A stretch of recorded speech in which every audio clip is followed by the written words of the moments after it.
विष्णु, तुम्हारे भक्त प्रहलाद ने मुझसे मेरे पुत्र तो छीन लिए, पर उसे ज्ञात नहीं कि मैं अपनी हार तो स्वीकार कर सकता हूं, पर उसे भूल नहीं सकता। तुम देखना कि विरोचन अपने अधिकारों का प्रयोग किस प्रकार करता है। प्रहलाद ने जिस प्रकार मेरे पुत्रों से मुझे पराजित करवाया, ठीक उसी प्रकार अब मैं भी उसी के पुत्रों से उसे पराजित करूंगा। इसके लिए मैंने 30 वर्षों तक प्रतीक्षा की है।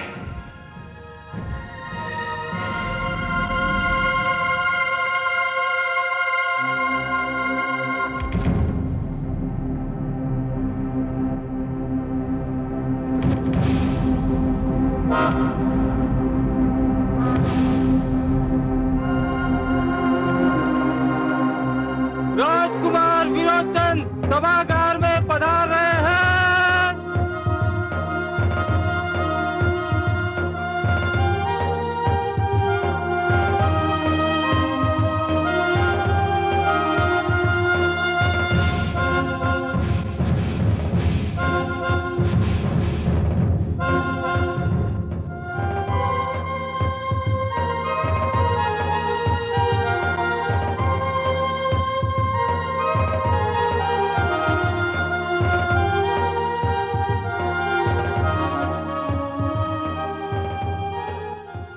असुर लोक के सामंतों, असुर लोक के प्रियजनों,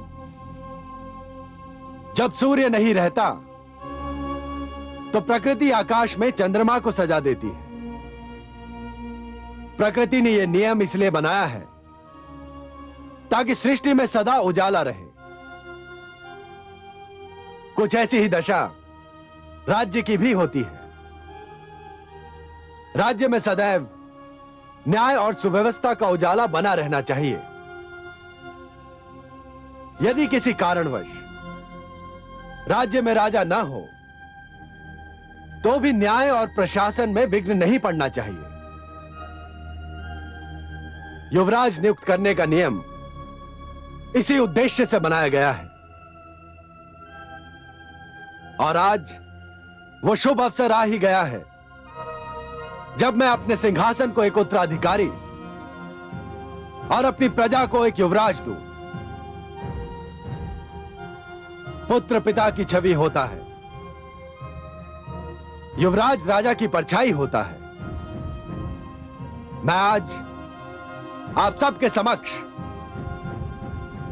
आप सबको साक्षी बनाकर अपने ज्येष्ठ पुत्र विरोचन को अपने सिंहासन का उत्तराधिकारी और आपका युवराज घोषित करता हूं।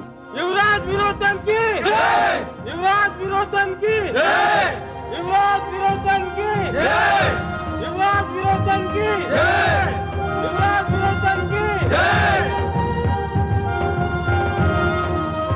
ओम रत्नै कल्पितमासनं विमजलै स्नानं च दिव्याम्बरां नानारत्न विभूषितां भगवदा मोदाङ्कितं चन्दनं जाति चम्पकबिल्वपत्रचचितं पुष्पं च धूपं तदा दीपं देवदयानिधे पशुपते अलकल्पितं पूर्णां सौवर्णे मणिकण्डितरत्नचित्ते पात्रे दुतं पायसं स्वम् ॐ स्वस्ति न इन्द्रो बृहस्पतिः स्वस्ति न पूषा विश्वेदेवाः स्वस्ति नः ॐ रत्ने कल्पितमासनं विमजले स्नानं च दिव्याम्बरं नानारत्नविभूषितां नर्मदा मोदाङ्कितं चन्दनं जाति चम्पकबिल्वपत्रचचितं पुष्पं च धूपं तथा दीपं देवदयानिधे पशुपते अलकल्पितं पूर्णां सौवर्णे मणिकण्डितरत्नचित्ते पात्रे दुतं पायसं भक्तं पञ्चविधि पयोदतं रम्भाफलं पानकं शाकानायमयुज्जलम्। यशस्वी भाव।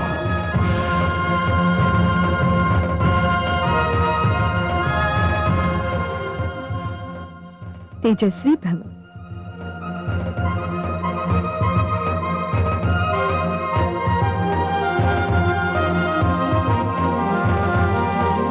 दीर्घायु भव पौत्र।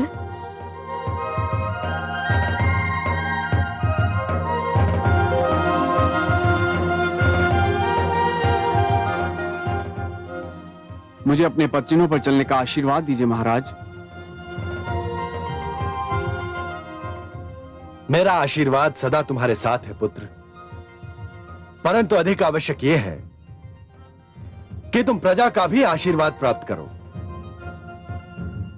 और उसे आश्वस्त कराओ कि तुम उसे न्याय दोगे, सुरक्षा दोगे, संरक्षण दोगे।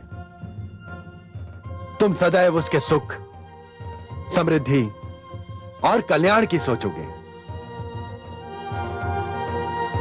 यशस्वी भव पुत्र।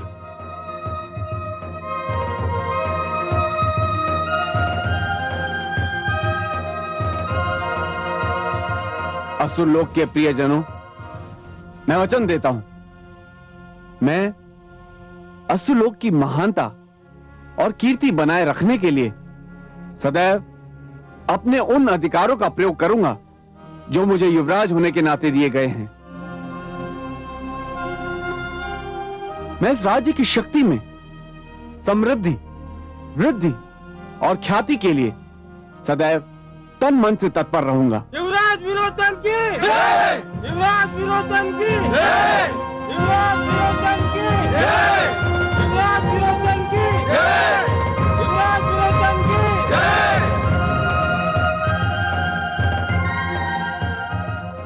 पुत्र विरोचन, मैंने तुम्हें जन्म अवश्य दिया है, किंतु तुम्हें शिक्षा गुरुदेव शुक्राचार्य ने दी है। और शिक्षा सृष्टि का महानतम धन है।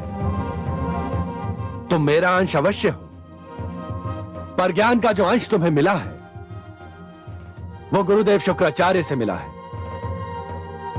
तुम उनसे मार्गदर्शन मांगो। मैंने तुम्हें अधिकार दिए हैं, वो तुम्हें युवराज धर्म का मार्ग दर्शाएंगे।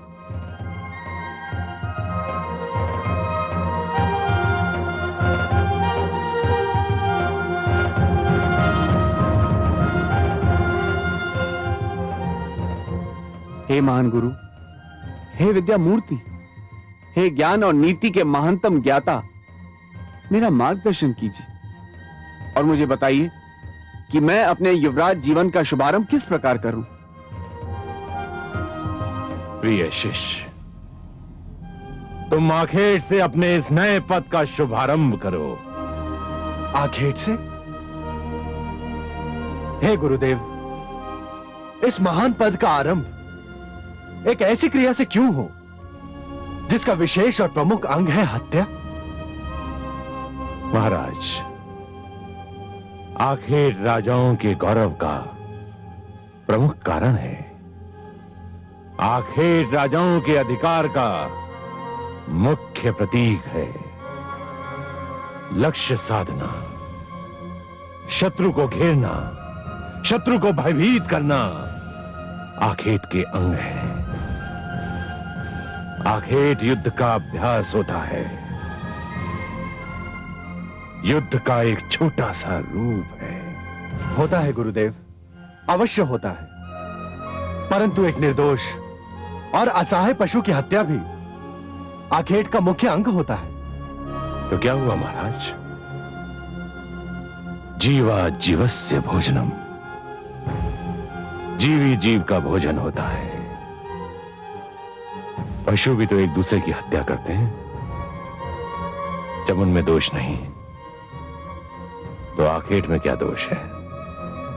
हे गुरुदेव, पशु एक दूसरे की हत्या करते हैं अपना आहार प्राप्त करने के लिए, परंतु आपने स्वयं कहा जीवा जीवस्य भोजनम।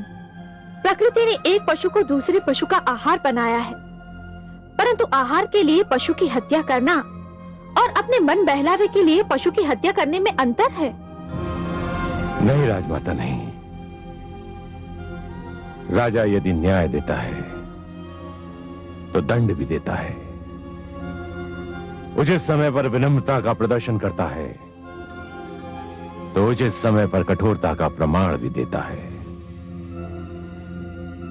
राजा में यदि प्रजापालन का गुण होना चाहिए तो एक वधिक की प्रवृत्ति भी होनी चाहिए। आखेट इसी प्रवृत्ति को जन्म देता है। गुरु की आज्ञा का पालन करना मेरा धर्म है और मैं इस आदेश का पालन अवश्य करूंगा। यशस्वी भाव।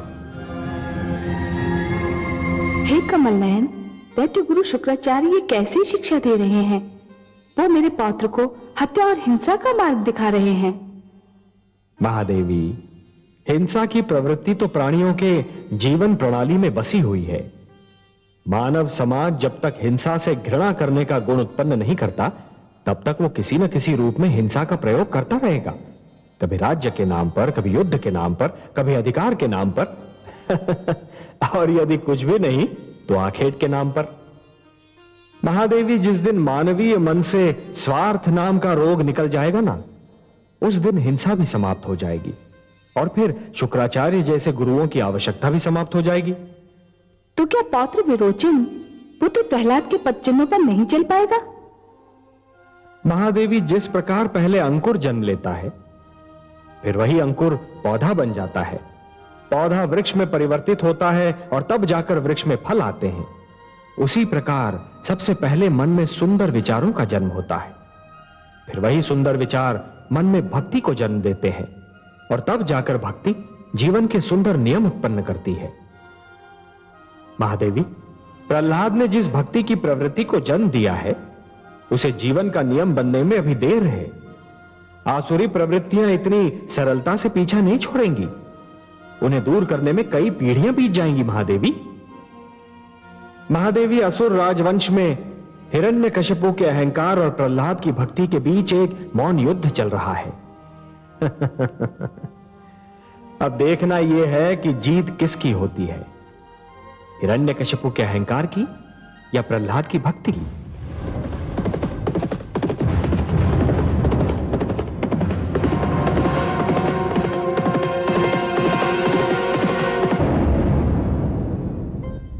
स्वामी, आपको पुत्र विरोचन का आखेट पर जाना अच्छा नहीं लगा ना? प्रश्न अच्छा या बुरा लगने का नहीं है देवी। प्रश्न यह है कि कोई महान और दायित्व वाला पद प्राप्त करने के उपरांत प्राथमिकता किस कार्य को दी जाती है। मैं जानता हूं कि युवराज आखेट भी करते हैं, किंतु राजा केवल आखेट ही तो नहीं करते, राज्य और जीवन के हर क्षेत्र में भाग लेना पड़ता है उनको। मुझे अधिक प्रसन्नता होती यदि पुत्र विरोचन किसी और क्षेत्र से अपने अधिकारों का शुभारंभ करता, पर उसने आखेट को चुना। इसका कोई बहुत अधिक खेद भी नहीं है मुझको।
हे आदित्य, हे विष्णु, आपको कोटि कोटि धन्यवाद। आज मेरा पौत्र विरोचन युवराज बन गया है। एक स्त्री के लिए इससे बड़ा सौभाग्य और क्या हो सकता है कि वह अपने ही जीवन में अपने पुत्र को सिंहासन पर विराजमान और अपने पौत्र को युवराज बनते देख ले। आप धन्य है प्रभु, धन्य है आप।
पुत्र प्रहलाद, क्या हुआ माते?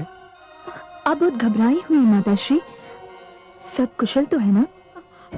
पुत्र, मैं पौत्र विरोचन के युवराज बनने पर भगवान आदित्य को धन्यवाद देने गई थी और मैंने एक भयंकर आंधी को उस ओर उठते देखा जिधर पौत्र विरोचन गया हुआ है। इतनी भयंकर गरज और चमक हो रही थी कि मैं घबरा गई। तो क्या हुआ माते? नहीं पुत्र, ये हंसने की बात नहीं है। मेरा मन बड़ा व्याकुल हो रहा है, कहीं मेरा पौत्र इस आंधी पानी में गिर न जाए। हे ईश्वर! आप दोनों अकारण ही चिंतित हो रही हैं। वो वीर है, बलवान है, इन विपदाओं का सरलता से सामना कर सकता है। और फिर युवराज को तो संकटों का सामना करने का अभ्यास भी होना चाहिए। नहीं पुत्र, यह कोई साधारण झंझावात नहीं दिखाई देता। मुझे बहुत घबराहट हो रही है।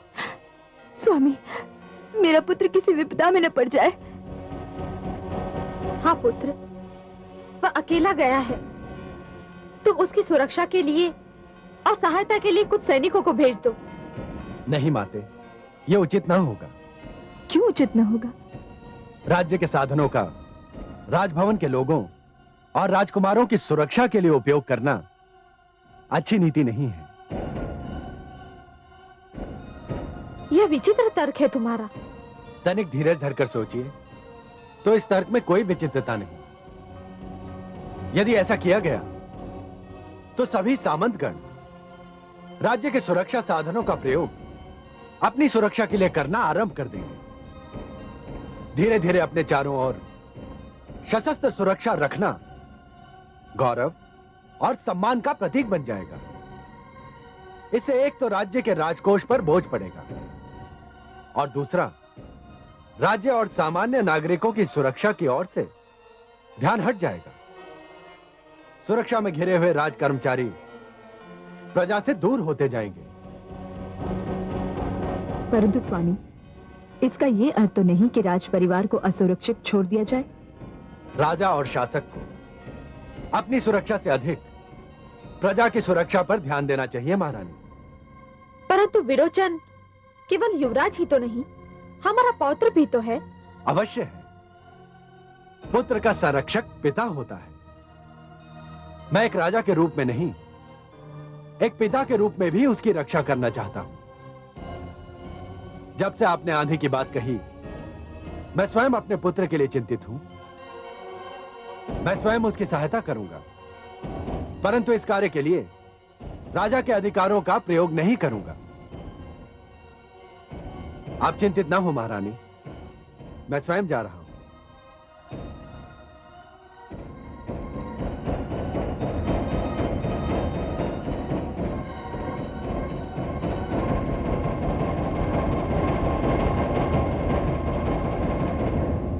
देखा आपने कमल नयन, पुत्र प्रहलाद ने क्या किया? क्या किया महादेवी? पुत्र की रक्षा के लिए इतने भयानक झंझावात में स्वयं राजभवन से निकल पड़ा। तो ये तो बहुत अच्छी बात है। आपको तो प्रसन्न होना चाहिए कि आपके पुत्र ने पितृधर्म का निर्वाह किया। मानती हूँ कमल नयन, परंतु पुत्र प्रहलाद को अपने प्राण संकट में डालने के स्थान पर सैनिकों को सहायता के लिए भेज देना चाहिए था। इस विषय में मैं कयाधु और धृति से सहमत हूँ। और इस विषय में मैं आपके पुत्र प्रहलाद से पूर्णतया सहमत हूँ। क्यों? क्यों? सुना नहीं आपने उसका तर्क? उसके तर्क में कितना बल है। महादेवी, राजा केवल अपने पुत्र का पिता नहीं होता, समस्त प्रजा का पिता होता है। समस्त प्रजा की संतान उसकी अपनी संतान होती है। राजा ईश्वर का प्रतिनिधि होता है, इसलिए जिस प्रकार ईश्वर समस्त संसार की रक्षा करते हैं, उसी प्रकार राजा को भी अपनी प्रजा की रक्षा करनी चाहिए। सैनिक और सेना का बल तो प्रजा की रक्षा के लिए, राज्य की रक्षा के लिए और राष्ट्र की सुरक्षा के लिए होता है महादेवी। उनका प्रयोग अपनी सुरक्षा और अपने परिवार की सुरक्षा के लिए करना सर्वथा अनुचित है। शासकों, सामंतों और राज्य कर्मचारियों को सशस्त्र सैनिकों के बीच घिरा हुआ देखकर प्रजा उनके पास जाते डरेगी, और यदि प्रजा उनके पास जाएगी ही नहीं तो प्रजा की विपदा का उन्हें ज्ञान कैसे होगा? और यह तो कोई अच्छी नीति नहीं हुई महादेवी। आपका पुत्र जो कर रहा है वही उचित है।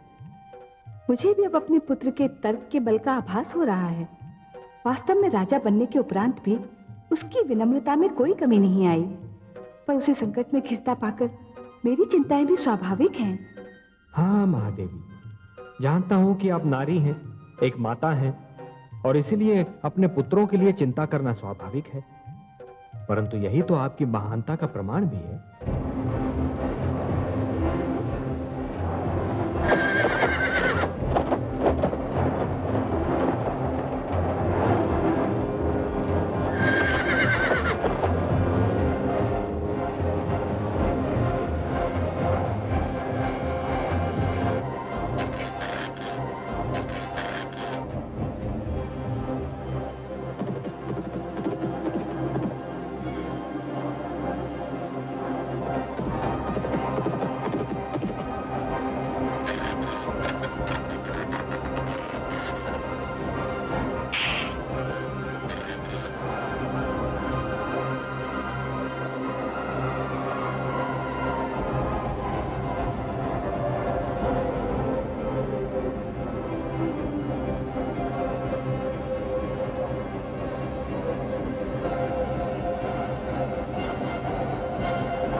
मित्र,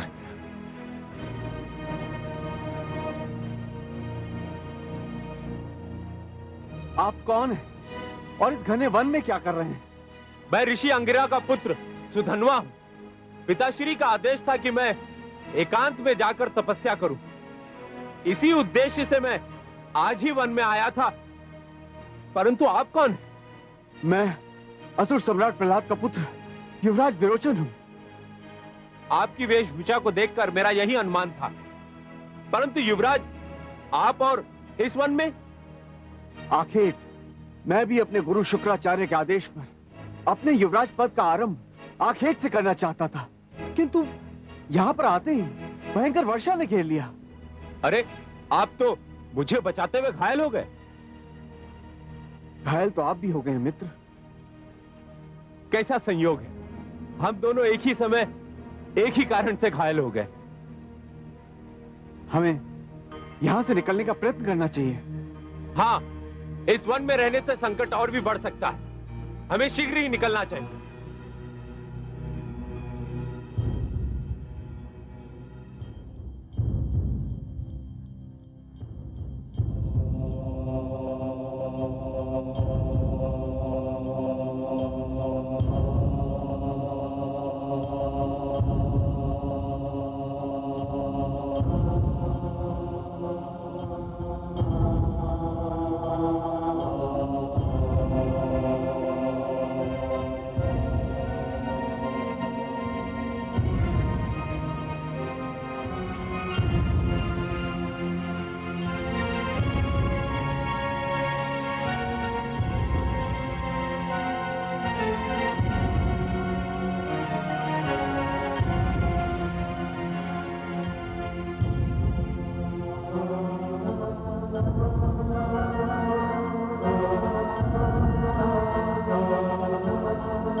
ऋषिपुत्र, वो देखिए, वहां दूर एक कुटिया दिखाई दे रही है।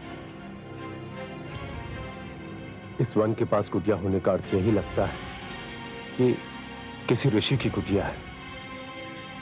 चलो युवराज, लगता है भाग्य हमारा साथ दे रहा है। चलिए।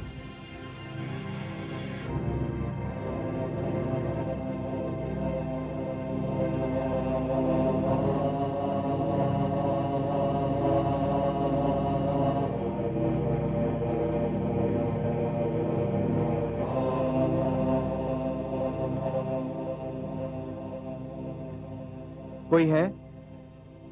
क्या इस कुटिया में कोई है? यदि कोई भीतर है तो हमारी सहायता करें।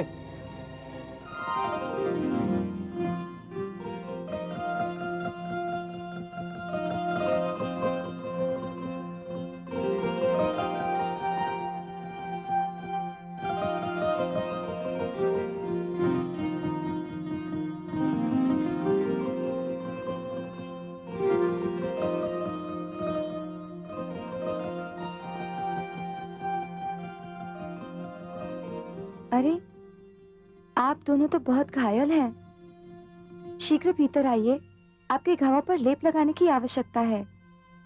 पधारिए अतिथिगण, घबराइए मत, आइए।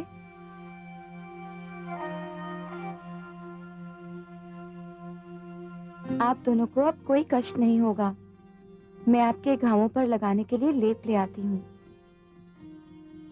सुनिए, मुझे वन सुंदरी का अब तक परिचय प्राप्त नहीं हुआ। ये ऋषि वत्स की कुटिया है और मैं उनकी पुत्री दीपावली हूँ। दीपावली? मैं इस कुटिया से फूटने वाले प्रकाश को दूर से दीपक का प्रकाश समझ बैठा था, किंतु अब ज्ञात हुआ वो प्रकाश दीपक का नहीं था। तुम सिर से पांव तक प्रकाश ही प्रकाश हो।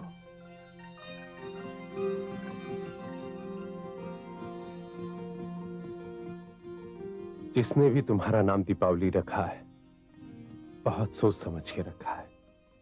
वास्तव में तुम जहां भी होगी, वहां उजाला ही उजाला होगा।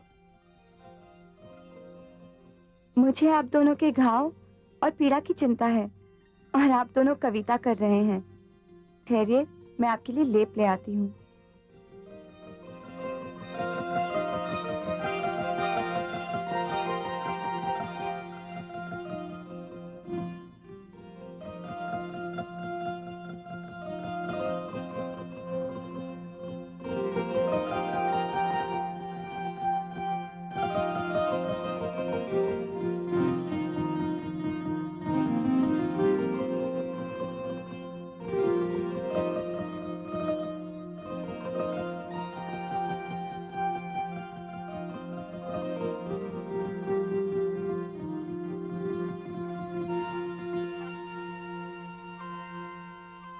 मुझे अब तक अतिथिगण का परिचय मिलने का सौभाग्य प्राप्त नहीं हुआ। बस आप दोनों को देखकर यह अनुमान अवश्य होता है कि आप में से एक राजकुमार और दूसरा ऋषि है, पर इतना जान लेना तो पर्याप्त नहीं। मैं असुर सम्राट प्रहलाद का पुत्र युवराज विरोचन हूं। मैं ऋषि अंगिरा का पुत्र सुधन्वा हूं। अरे, इतने महान व्यक्ति और मेरी इस कुटिया में! मैं तो कल्पना भी नहीं कर सकती थी कि महान विष्णु भक्त और सम्राट प्रहलाद के युवराज और महान योगी ऋषि अंगिरा के सुपुत्र एक साथ मेरी इस कुटिया में पधारेंगे। मुझे तो लगता है कि चंद्रमा और सूर्य दोनों एक साथ मेरी इस कुटिया में उतर आए हैं। मैं अपने भाग्य पर जितना गर्व करूं, कम है। देवी, तुम्हारे पिताश्री कहाँ गए हैं? वे वशिष्ठ आश्रम गए हैं युवराज। जब उन्हें ज्ञात होगा कि आप दोनों इस कुटिया में पधारे थे और मुझे आपकी सेवा का अवसर मिला, तो वे भी बहुत प्रसन्न होंगे। पिताश्री को भी अधिक प्रसन्नता होगी जब उन्हें पता चलेगा कि मैं महान ऋषि वत्स के आश्रम हो आया हूँ। परंतु आप इस कुटिया की ओर कैसे आ निकले युवराज? मैं वन में राह भटक गया था। तुम्हारी कुटिया के प्रकाश ने मेरा मार्गदर्शन किया और मेरा भाग्य मुझे यहाँ ले आया। मैंने भी दूर से जब इस कुटिया को देखा तो मुझे ऐसा लगा कि मेरे कष्ट का निवारण यहीं होगा।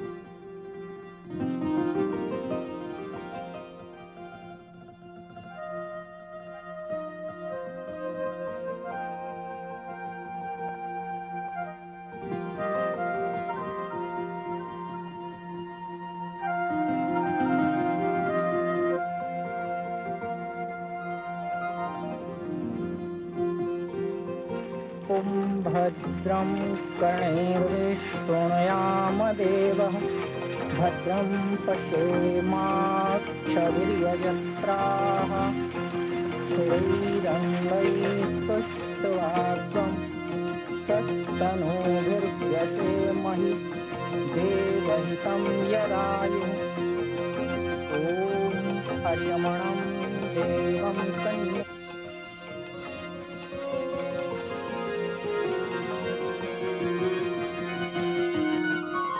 पीड़ा कम हुई युवराज? मैंने पूछा, कम हुई पीड़ा? पीड़ा? कौन सी पीड़ा? घाव की। इन घावों की पीड़ा तो न जाने कहाँ चली गई। एक नहीं, मीठी सी पीड़ा जाग उठी है और ये पीड़ा कम ना हो तो ही अच्छा है। इस पीड़ा में एक विचित्र सा आनंद मिल रहा है।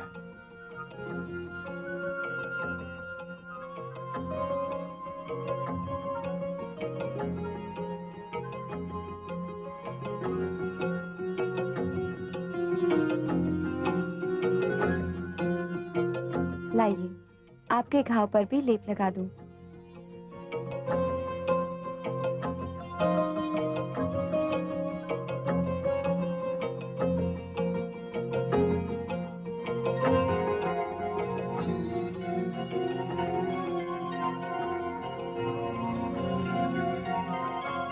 आयुष्मान अस्तु मे पतिरेधन्तां ज्ञातयो मम स्वाहा इदं अर्यमणे चतुर्दं संवननं तदग्निर्मन्यतामिव स्वाहा इदमग्नये इदन्नमः। कैसे चांद से पुत्र वधु लाया है मेरा पुत्र। कल्याणमस्तु। हाँ देवी, अब तो हमारे आश्रम की शोभा और भी बढ़ जाएगी।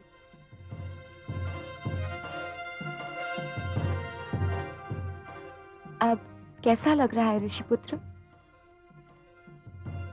कहाँ खो गए थे आप? मैं पूछ रही थी अब घाव की क्या दशा है? तुम्हारे हाथों में न जाने कौन सा जादू है देवी। तुमने जैसे ही मेरे घाव को छुआ तो मुझे ऐसा लगा जैसे घाव कभी था ही नहीं। कितना कोमल था तुम्हारा स्पर्श। आप दोनों न जाने कब से भूखे प्यासे होंगे।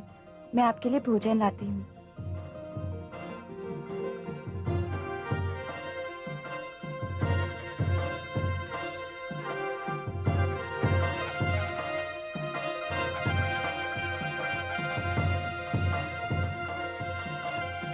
भोजन ग्रहण कीजिए अतिथिगण।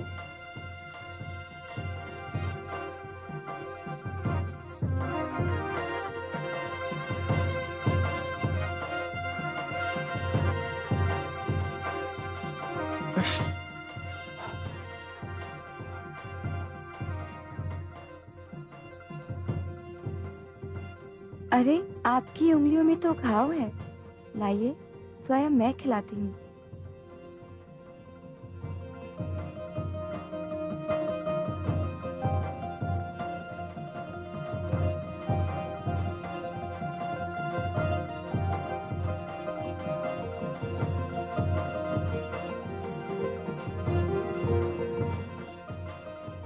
आप क्यों नहीं भोजन कर रहे ऋषिपुत्र?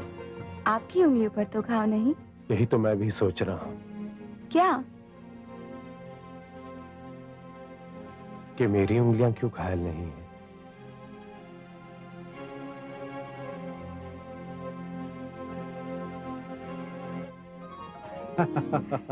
देखिए आपने प्रेम की लीला महादेवी। मैं तो इसमें भी आप ही की लीला देख रही हूँ कमल नयन। मैंने तो सृष्टि की नींव ही प्रेम पर रखी है महादेवी। जब ब्रह्मा ने मनु और शतरूपा को जन्म दिया था तो मैंने उन दोनों के मन में चुपके से प्रेम की भावना को डाल दिया था। प्रेम जीवन की महान शक्ति है, महान प्रेरणा है। प्रेम मन में विनम्रता, विचारों को सहनशीलता और जीवन को दुख झेलने की क्षमता देता है। पर उस समय क्या होता है कमल नयन, जब एक ही दीपक पर दो पतंगे पागल हों और एक ही पुष्प के दो मतवाले हों? तब तो प्रेम कथा में रस और बढ़ जाता है महादेवी, और विवेक की कड़ी परीक्षा होती है। तभी तो अवसर मिलता है ये देखने का कि कौन स्वार्थी है और कौन त्याग कर सकता है, कौन प्रेम को शक्ति से जीतना चाहता है और कौन प्रेम को केवल प्रेम से जीतना चाहता है। न जाने विरोचन और सुधर्मा में से दीपावली का प्रेम कौन जीत पाता है? ये तो ब्रह्मा ही जाने। आप तो बस उनके प्रेम की सुंदर लीला को देखती रहिए।